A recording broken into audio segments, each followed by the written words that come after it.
La visita de Nancy Pelosi a Taiwán, las implicaciones que tiene en el panorama geopolítico, y vamos de inmediato a comenzar el análisis. Recibimos en los estudios de argumentos a Luis Angarita, él es internacionalista, profesor de la Universidad Central de Venezuela, además doctor en Ciencias Sociales, y también nos acompaña vía Zoom. Vamos a saludar hasta Buenos Aires al director de Asia TV, también periodista, Marcelo Ramírez, especialista en investigación y geopolítica global. Le damos la bienvenida a este espacio. Bienvenidos. Bien, muchas gracias por estar con nosotros. Para iniciar este análisis, bueno, fíjense, antes de irnos a la pausa, estábamos en el primer bloque revisando las implicaciones que tiene la visita de Nancy Pelosi a Taiwán y nos preguntamos si serán más las consecuencias para Taiwán que de las relaciones entre China y Estados Unidos, que ya parecen bastante tensas. ¿A quién va a afectar más? ¿Cómo va a afectar a Estados Unidos? ¿O es Taiwán quien ahora pues tiene que asumir las implicaciones de esta acción? Bueno, en el corto plazo vamos a conseguir que ya vemos invasión del espacio territorial aéreo, se hablan de misiles balísticos, se habla que por primera vez un misil de largo alcance va a sobrevolar la isla, de modo tal que Taiwán en estos momentos debe tener mucha atención. Ahora, más en el largo plazo, yo creo que todas las señales que dio la diplomacia china, el ministro de Relaciones Exteriores, el ministro de la Defensa, el presidente del Partido Comunista o del Comité Central, alertando que no lo hicieran, presionando para evitar este encuentro y que al final se concreta, creo que debe haber una respuesta diplomática muy contundente de China en contra de Estados Unidos. Ahora, ¿cuál sería la respuesta o cómo queda China ante todo esto? Porque ya el presidente Xi Jinping había conversado hace una semana con el presidente de Estados Unidos, Joe Biden, diciendo, bueno, no jueguen con fuego, habían hecho estas advertencias y aún así se produce la visita. Marcelo, vamos a comunicarnos contigo para que nos des tu visión. Bueno, en esto creo que hay dos visiones. Una es que China se equivocó en el planteo inicial de haberse mostrado agresivo y de dar una respuesta contundente y ante los hechos consumados ha sufrido cierto prestigio.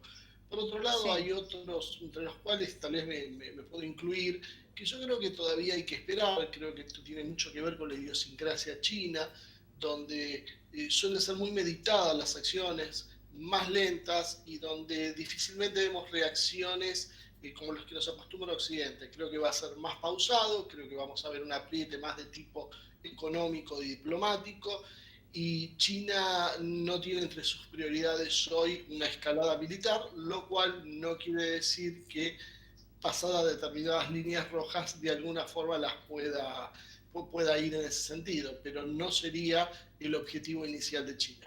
Porque incluso se dice que en medio de la diplomacia china, pues hay una estrategia, la del ruido de sables, ¿no? Y con esto eran esas advertencias, iban en ese sentido. Pero al incumplir con esto, ahora ellos también responden que China no se quedará de brazos cruzados y que van a responder de forma contundente. Esta respuesta, ¿hacia quién va dirigida? También muchos analistas estiman que podría venir una guerra más bien de tipo económica en este sentido, ¿no?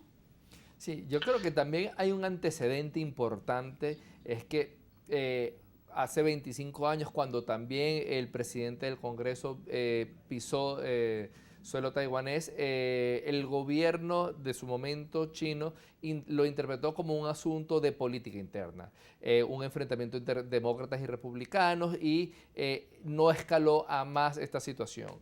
Puede suceder, y en la introducción del tema, que las elecciones de medio término de noviembre sean un catalizador importante y, por supuesto, las medidas diplomáticas que se esperen de China van a estar primero orientadas más a lo económico y sobre todo enmarcadas en este contexto de política interna norteamericana. Ahora, Marcelo, por favor, para conocer tu visión y además, ¿qué significa, no, para Nancy Pelosi, pues haber realizado esta acción? Ella recibe, pues, algún tipo de crédito, digamos, para las elecciones de medio término que interesan en Estados Unidos. Yo creo que en realidad lo que se está viendo acá también es una grieta dentro del poder estadounidense. El propio presidente Biden en algún momento desaconsejó el viaje de Nancy Pelosi, sí, argumentando que sus propias Fuerzas Armadas consideraban que no era el momento oportuno.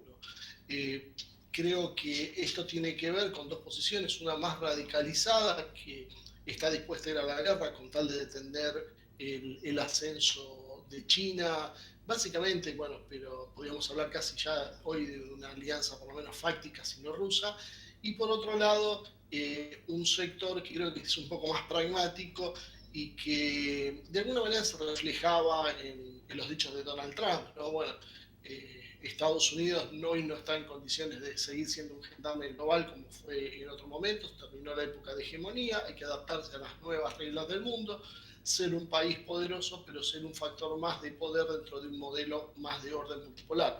Creo que estos son básicamente los dos grupos de poder que están en disputa dentro de lo que es Washington, y desde ahí creo que se va a terminar por marcar de alguna manera la agenda futura, y van a ser vistos los lineamientos principales de este enfrentamiento con las potencias asiáticas y euroasiáticas como Rusia. Claro, ahora bien, tomando en cuenta lo que ustedes nos han venido planteando, uno se pregunta, pero Estados Unidos está en condiciones, en medio de la situación, ¿no?, del contexto global, de la crisis que se ha presentado entre Rusia y Ucrania, venimos de una pandemia, se habla de recesión económica mundial, entonces estamos en momentos de que Estados Unidos vaya hacia otra provocación o incremente más estas tensiones con China, otra potencia. Y eso creo que es lo que impresiona de esta visita a muchos analistas. Hace escasamente un mes, todos los países, los 30 países OTAN, se reúnen en Madrid y definen una doctrina militar en donde, por un lado, consideran a Rusia como una amenaza, mientras que consideran a China como un reto de defensa, un reto de seguridad, al cual hay que persuadir y llevarlo a una contienda económica, de modo tal que esta provocación no entra en la misma línea de discurso que vimos hace un mes en todo lo que fue la declaración de doctrina de la OTAN. Marcelo, para conocer tu opinión, por favor, desde Argentina, te escuchamos.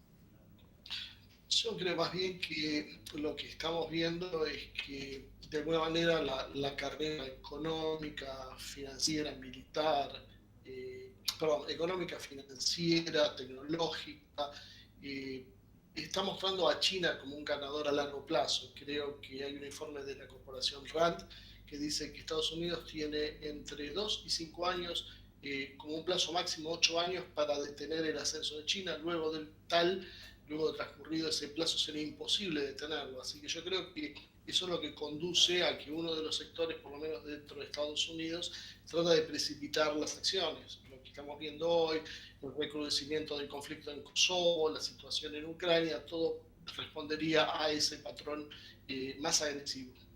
Bien, ahora nos corresponde hacer una pausa, Luis, Marcelo. Al regreso vamos a seguir conversando sobre las implicaciones de la visita de Nancy Pelosi, también el panorama económico, cuál es la importancia que tiene Taiwán y qué implicaciones podría traer que pues sigan estas, digamos, sanciones, o que desde China se realicen pues quizá más acciones en contra de las políticas económicas de Taiwán. Nosotros nos vamos a una pausa, ya regresamos con más argumentos.